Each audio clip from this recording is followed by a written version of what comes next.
in an effort to deter this corruption here in Kenya and make it less easy for people here in Kenya to steal and make it less rewarding, rather, a multi-agency task force has recommended that all assets of persons suspended for corruption must be traced and frozen. The Attorney General says that the suspect's property will be sold on conviction and the proceeds surrendered to the state under the Assets Recovery Department. Now, in an exclusive interview with KTN News, the Attorney General, Professor Githu Muigai, also disclosed that a fully constituted Ethics and Anti-Corruption Commission will be in place in a fortnight. Patrick Amimo has more.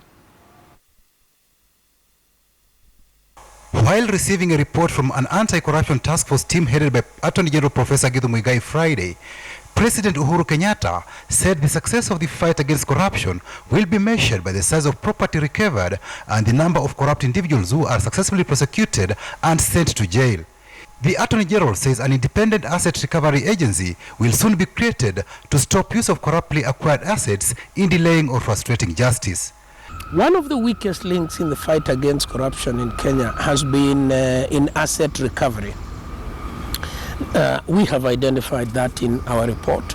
The President picked it up straight away and he said, look, corruption is thriving because people can be corrupt, take this money, stash it somewhere. So corruption is rewarding. We must stop it from being rewarding.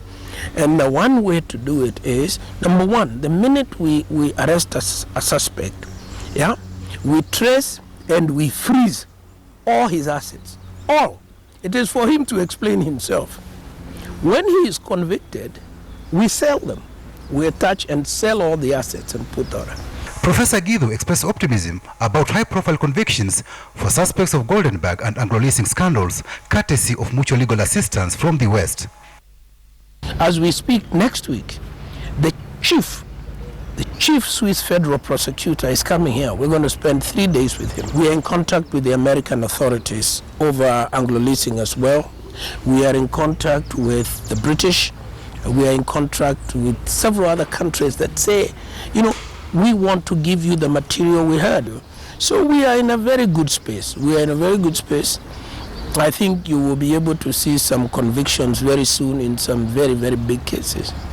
The nose is also closing for the corrupt who stash loot in offshore accounts. Jersey is one country. We are very, very willing, and they have expressed the wish that that money should be returned. We have money in Switzerland. We are trying to work out the modalities of getting that money back. And we have money in other jurisdictions. The Anti-Corruption Task Force proposes that corruption cases should be handled at the High Court level to improve efficiency and speed up corruption cases. We want, in the medium term, to make corruption an offense triable by the High Court only. And the consequence of that is, if you have an application relating to a constitutional question, you will raise it within the court that is trying you. And we hope, alongside the order, that every case must proceed day to day until finalization. On Friday, the President forwarded to the National Assembly fresh names of anti-corruption commissioners for debate and approval. On Tuesday, they will be laid on the floor. They will be laid on the floor of the House, and I think in 2 weeks' time, the commission will be fully constituted with new, fresh commissioners, with a new, fresh mandate. The task force report also recommends an integrity code of conduct for Parliament to win corruption among legislators. You know, and I know, and it's been reported widely about rent seeking in respect of this committee or that committee. If you don't do this, this will happen. That in itself is a dangerous form of corruption, an extremely dangerous form of corruption. And we have recommended that we must begin the fight in Parliament by creating a serious code. The government has also enjoined the private sector in the graft war. The men with briefcases moving from office to office, offering public servants cash. Whenever there is a prosecution, they are not prosecuted. Sometimes, if at all, they are witnesses. And then they go to their next corrupt transaction and so on. And the president is saying, why don't we have a legal process that catches the giver and the taker and punishes both?